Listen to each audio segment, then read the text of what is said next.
நோன்பை பொறுத்தவரையில் உடல் ஆரோக்கியமானவர்களுக்கு தான் அது கடமை. ஜகாத்தை பொறுத்தவரையில் அது வசதியுடையவர்களுக்கு கடமை. ஹஜ்ஜை பொறுத்தவரையில் உடல் ஆரோக்கியமும் வசதி வாய்ப்பும் ஒருஞ்சேர பெற்றவர்களுக்குத்தான் ஹஜ்ஜும் கடமை. தொழுகை ஏழைகளுக்கும் கடமை, வசதி உள்ளவர்களுக்கும் கடமை. தொழுகை ஆரோக்கியமானவர்களுக்கும் கடமை, நோயுற்றவர்களுக்கும் கடமை.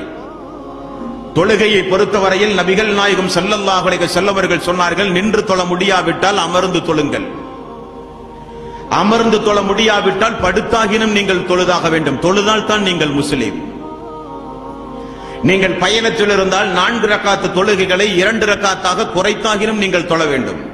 எந்த ஒரு காரணத்தையும் கூறி தொழுகையை விடுவது மார்க்கத்தில் அனுமதியே கிடையாது. 50 வயது 60 வயது ஆகியும் எத்தனையோ இஸ்லாமிய சகோதரர்கள் சகோதரிகள் தொழுகையை நினைத்து கூட பார்க்காமல் இந்த உலகத்திலே வாழ்ந்து கொண்டிருக்கிறார்கள். மிகப்பெரிய தவறு.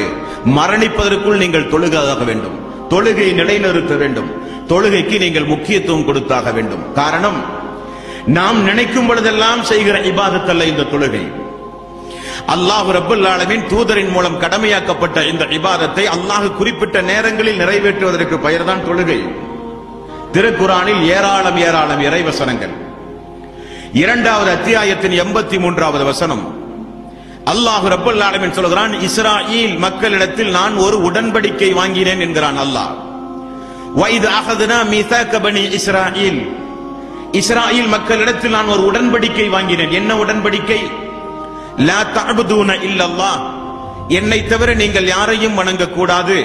வபில் வாலிதைனி இஹ்சானா, பெற்றோர்களிடத்தில் நீங்கள் நீதமாக நடங்கள். வதில் குர்பா வல் யதாமா வல் மசாகீன் வகூலு லின்னாஸி ஹுஸ்னா வ அகீமுஸ் ஸலாத், நல்லவற்றை பேச வேண்டும், பரஸ்பரம் மக்களுக்கு நன்மையை ஏவ வேண்டும், தீமையை தடுக்க வேண்டும். வ அகீமுஸ் ஸலாத், நீங்கள் ஒவ்வொருவரும் தொழுகையை நிலைநிறுத்த வேண்டும். இஸ்ராயேல் மக்களிடத்தில் அல்லாஹ் ரப்பல் ஆலமீன் வாங்கிய வாக்குறுதி. முற்சென்ற சமூக மக்களுக்கு கடமையாக்கப்பட்ட இபாதத் இந்த தொழுகை. தொழுகை என்பது எல்லா மனிதர்களின் மீதும் கடமையாக்கப்பட்ட இபாதத். மறுமை நாளில் எல்லோரிடத்திலும் கேட்கப்படுகிற கேள்வி தொழுகையை குறித்து. நோன்பு உடல் ஆரோக்கியமான மக்களிடத்தில் தான் அல்லாஹ் விசாரிப்பான். ஜக்காத் வசதியுடைய மக்களிடத்தில் அல்லாஹ் விசாரிப்பான். ஹஜ்ஜை குறித்து அல்லாஹ் மறுமை நாளில் விசாரிப்பது உடல் ஆரோக்கியமும் வசதி வாய்ப்பையும் யார் ஒருங்கே பெற்றிருக்கிறார்களோ, இரண்டும் சேர்ந்து உலகத்தில் வாழ்ந்து யார் ஹஜ் செய்யவில்லையோ அவர்களை பார்த்து கேட்கிற கேள்வி அல்லாஹ் ரப்பல் ஆலமீன் மறுமை நாளில்.